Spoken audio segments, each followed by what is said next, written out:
Hello, welcome to China Masterclass Webinar. My name is Sally Yi, the founder and MD of 11K Consulting. Today, I'm really honored and happy to interview Briony Sun, who just literally arrived from Jersey to London a few hours ago. So we are very privileged to hear all the insights from Briony today. Thank you, thanks a lot for joining us. Thank you so much, Sally, for inviting me. Thank you, thanks a lot. So may I briefly introduce who Briony is? So we actually met through LinkedIn and then become really good friends because I'm really inspired by what Briony is doing in terms of promoting the language and culture aspects between China and Jersey and UK. So Briony is the founder and managing director of ThinkChinese, which is a Jersey and China-based language and cultural consultancy, really trying to make a better connection between Jersey, China, and UK through language and culture, as well as some business advisory advice. Briony has lots of talents. She is also sitting at the IQEQ as the Chinese Family Office Executive, helping Chinese clients to find the best financial services solutions. So Briony has lots of experience working with both Chinese clients as well as Western clients in that sense. So today's episode is really about the importance of language and culture when communicating with Chinese clients. So the first question to Briony, if I may ask, so I'm also working in this space and I find that a lot of Western clients may not really understand the importance of language and culture. And how do you think that actually by having this knowledge of language and culture, how can actually Western company communicate with the Chinese clients better? I think both language and culture play a very important role in business communication. And obviously Chinese language is very different from English, and so do the Chinese culture. And it is the Chinese culture that informs customs and values that are associated with the Chinese business. From the language perspective, if a Chinese person speaks English, and sometimes it may come across as quite punchy and abruptive, but that is only the result of literal translation.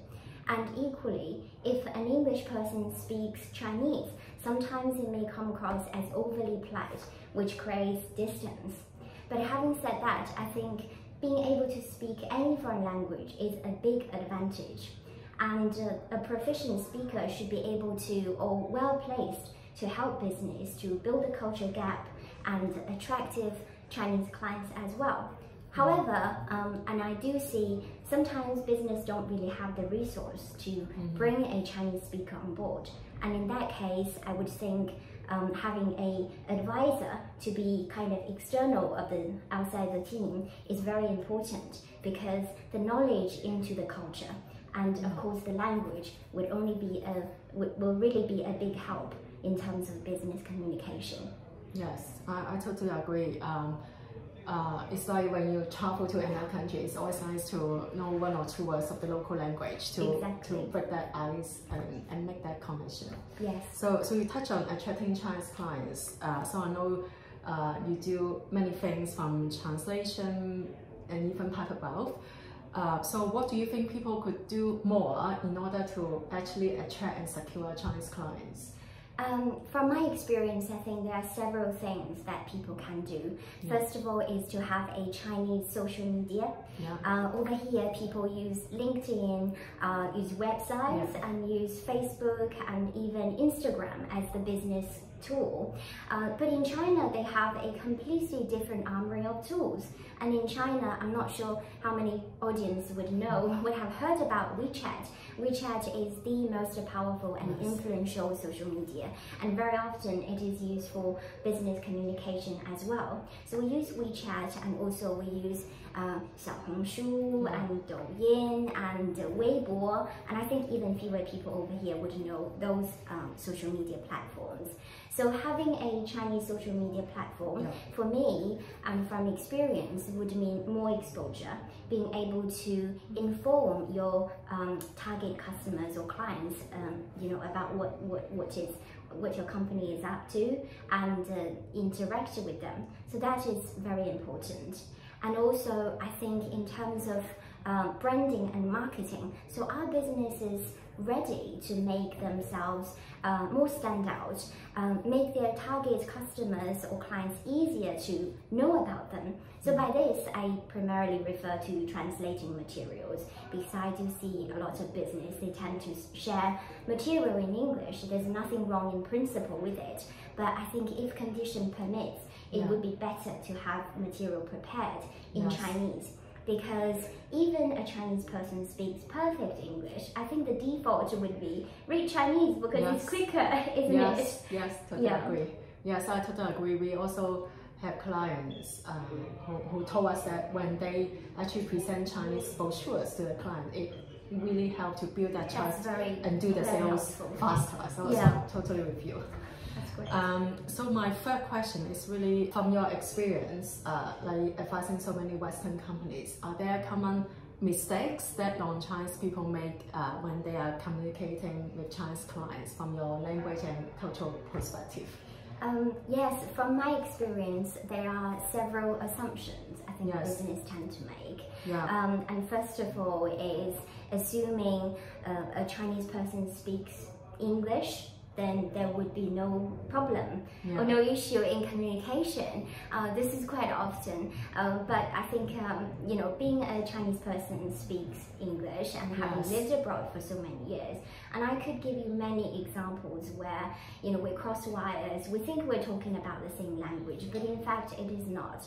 And the other day I was chatting with a business associate, and he mentioned to me one thing that particularly stands out in my head, and that was about the do in Chinese.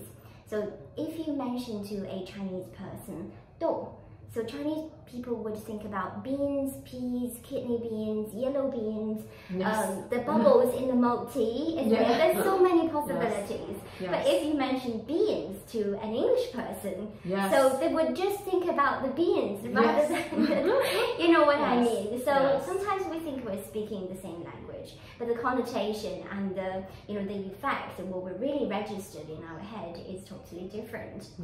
So that's one of the biggest assumptions. And another one is the business communication, because over here people use email as the primary tool to communicate, but in China people use WeChat, as we just mentioned, and a lot of business communication is done on WeChat, material is shared on WeChat. It may appear like less of a data protection issue, but more about the efficiency. And another assumption people tend to make is usually in a business meeting, the guys who speaks less or doesn't appear to be very interested. So the natural assumption would be that person can't be very important, or this is a deal that probably won't go through. But in reality, it's usually the boss or senior management that they don't really participate too much in the negotiation. And they appear to be less interested because they have to kind of preserve this authority. Yes, I totally agree. Don't underestimate anyone in the room, because they are all important people, and usually the one who don't speak may be the most important bosses. So totally agree. Being very culturally aware of this subtle behavior can help you win the business. Exactly. And also in terms of building the rapport, long-term relationship, sometimes people over here, this is what I found, tend to think as long as we're being professional, we're being nice, so we could probably seize the client. But I think in reality, please don't forget about the Chinese culture and how people form relationship with others. They tend to build rapport up very quickly with people who they can relate to. Maybe people speak the same language, being Chinese, or having similar work experience or life experience, or maybe it's introduced by their friends. And business may find sometimes their deal is, their package is more competitive, but in the end they didn't win it because the friend of the client actually introduced someone else. That is a shame. Yes, agree. Yes, who you know is very important. Exactly. Yes. So that comes to the next question quite nicely. So for people who work with Chinese clients for the first time, do you have any practical tips for them on how can they build that trust from your perspective? I think Chinese people are very savvy shoppers and tough negotiators. So in terms of the way they decide which service package or product might be better for them, they usually compare quite a few of them. So you have to be prepared to offer very flexible package or even very flexible fee structure. So that's number one. And then second is be prepared to have rounds and rounds of negotiation, because sometimes you may think the clients tend to forget the deadline that you have very rightly pointed out. But it's not about that. It's about seizing every opportunity to make the deal that will be work the best for them. So be patient in your negotiations is another one. I resonate with you.